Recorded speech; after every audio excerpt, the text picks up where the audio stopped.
Praise the Lord. ఆదివారము September 15, 2024. ఈరోజు దేవుని వాక్యము, సహోదరులు ఐక్యత కలిగి నివసించుట ఎంత మేలు, ఎంత మనోహరము. కీర్తనలు 133:1. నేను ఉండవలసిన చోటు. చర్చిలో కృతజ్ఞతా కూడిక ముగింపులో సభ్యులంతా కలిసి వృత్తాకారంలో ఒకరిని ఒకరు పట్టుకుని నాట్యం చేస్తూ తమ ఆనందాన్ని అలాగే ఐక్యతను వ్యక్తం చేశారు. బ్యారీ అనే వ్యక్తి చక్కని చిరునవ్వును చిందిస్తూ పక్కకు నిల్చున్నాడు. అతను ఈ సందర్భాలను ఎంతగా ప్రేమిస్తున్నాడో చెప్పసాగాడు. ఇది ఇప్పుడు నా కుటుంబం, ఇది నా సంఘం. నేను ప్రేమించగలగడమే కాక ప్రేమను పొందుకోగలను అని నాకు తెలిసిన చోటు ఇది. నేను దేనికి చెందుతానో తెలుసుకోగలిగాను. అతని బాల్యంలో బ్యారీ క్రూరమైన మానసిక, శారీరక వేధింపులకు గురయ్యాడు. అతని ఆనందమంతా పోయింది. కానీ అతని స్థానిక చర్చ్ అతనికి స్వాగతం పలికి యేసును పరిచయం చేసింది. వారి ఐక్యతను, ఆనందాన్ని సులభంగా వ్యాపించేదిగా గుర్తించి అతను క్రీస్తును అనుసరించడం ప్రారంభించాడు.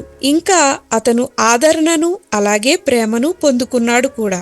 133వ కీర్తనలో దేవుని ప్రజల మేలైన, మనోహరమైన ఐక్యత యొక్క లోతైన ప్రభావాలను వివరించడానికి దావీదు రాజు శక్తివంతమైన దృశ్యాలను, సాదృశ్యాలను ఉపయోగించాడు. అది తల మీద పోయబడి అహరోను గడ్డము మీదుగా కారి అతని అంగీల అంచు వరకు దిగజారిన పరిమళ తైలం వలె నుండును.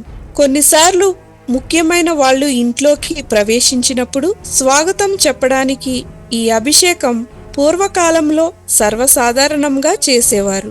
దావీదు కూడా ఈ ఐక్యతను గూర్చి సియోను కొండల మీదుగా దిగివచ్చు హెర్మోను మంచు వలె నుండును, ఆశీర్వాదమును, శాశ్వత జీవమును అచ్చట నుండునని పోల్చి చెబుతున్నాడు. పరిమళ తైలం గదిని నింపే సువాసనను విడుదల చేస్తుంది. మంచు పొడిగా ఉన్న ప్రదేశాలకు తేమను తెస్తుంది.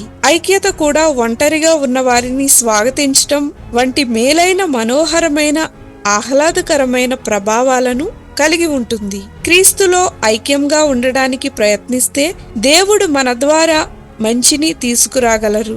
మీ సంఘంలో ఐక్యతను ఎప్పుడు చూశారు? ఆలోచన చేయండి. ప్రార్థన.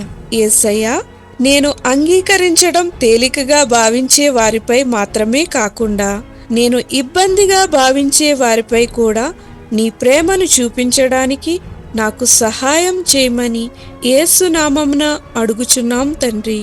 ఆమేన్.